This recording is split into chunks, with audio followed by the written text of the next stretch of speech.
Good evening, and welcome to For Whom the Bell Tolls. Today we're looking at chapters 30 through 32, Trivia Night.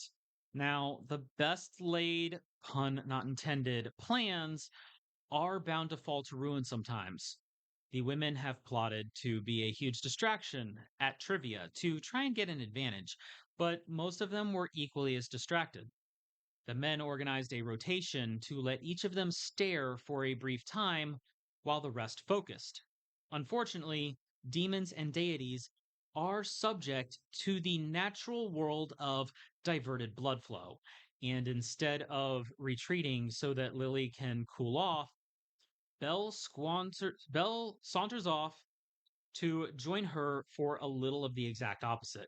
Yes, the language and imagery is a bit colorful, but despite the mental thermostats basically breaking, they do stop short since it is a restaurant bathroom and stop later due to a lack of alcohol. Somewhere in the mix, they manage to still have real conversations bearing their experiences and anxieties about heaven and how it's not uncommon for souls to feel burdened at that particular realm's pearly gates after lifetimes of misplaced religious thinking.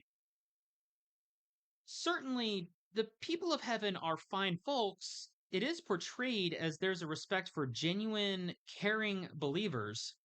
But speaking about the impressions and issues that an overly influential culture and manipulation of belief systems can cause real harm. It's not even a harm that Bell has experienced firsthand, but as a ranking general, he's had business in heaven, and a demon in heaven does get looked at. Fortunately, not by the kinds of people who would try to exorcise him just for existing and doing his job. All that said, it's not all about adult fun times. Yes, they get that started, letting Lily enjoy herself at the club while Belle gets some relief in the morning, but more than the intimacy displayed physically in the text is a very loud focus on the emotional intimacy taking place. It's as if Lily's morning activity isn't just a pent up drive, it's a physical display of her thoughts.